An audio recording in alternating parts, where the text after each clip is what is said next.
সুমন, বরগুনায় ডেঙ্গুর প্রকোপ ঠিক কেমন এবং সেখানকার যে ভয়াবহ পরিস্থিতির সৃষ্টি হয়েছে তা মোকাবেলায় কি কি পদক্ষেপ নেওয়া হয়েছে বিস্তারিত জানাবেন। ধন্যবাদ আপনাকে। আপনি যেমনটি বলছিলেন যে বরগুনা কিন্তু ইতিমধ্যে ডেঙ্গুর হটস্পট হিসেবে চিহ্নিত হয়েছে এবং আমরা যদি প্রতিদিনের প্রেক্ষাপট বলি যে এর পূর্ববর্তী সময় থেকে এখন পর্যন্ত কিন্তু আমরা দেখেছি যে প্রতিদিনই কিন্তু ডেঙ্গু রোগীর সংখ্যা বৃদ্ধি পাচ্ছে এবং আমি যদি এখন স্বাস্থ্য বিভাগ থেকে সবশেষ যে তথ্য আমাদেরকে জানানো হয়েছে সেটি একটু আপনাকে জানিয়ে রাখতে চাই যে এখন পর্যন্ত স্বাস্থ্য বিভাগ থেকে আমাদেরকে জানানো হয়েছে বরগুনায় 1838 জন রোগী কিন্তু ডেঙ্গু আক্রান্ত হয়েছে। যদিও এটি সরকারি হিসেব, বেসরকারি হিসেব বলছে এই আক্রান্তের সংখ্যা কিন্তু 2 সহস্রাধিকের বেশি এবং আমরা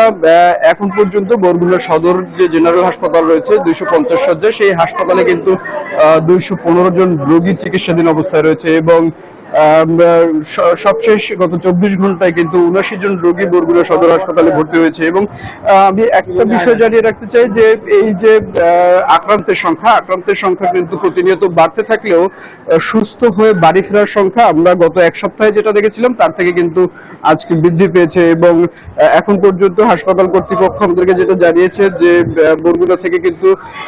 1623 জন রোগী সুস্থ হয়ে ইতিমধ্যে বাড়িতে ফিরেছে এবং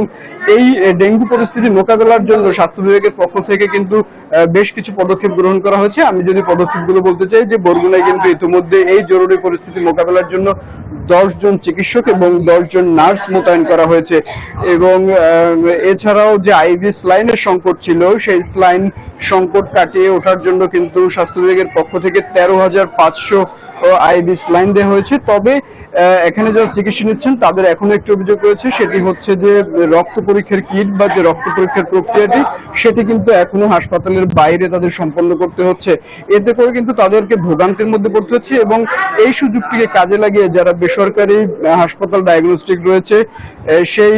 হাসপাতালগুলোতে কিন্তু একটি বাণিজ্য হচ্ছে বলেও কিন্তু আসলে এখানকার রোগীদের অভিযোগ রয়েছে। এবং আমি সবশেষ আরেকটা বিষয় একটু আপনাকে বলতে চাই যে এই 250 শয্যা হাসপাতালের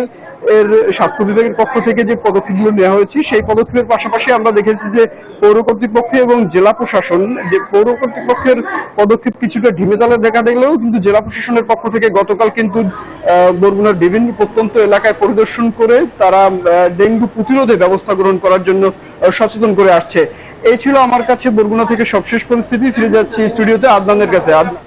বান্ডেল থাকলে প্রতি সেনমানিতে টাকা বাঁচবে। বিকাশ সেনমানি বান্ডেল কিনে জিতুন প্রতি লেনদেনে।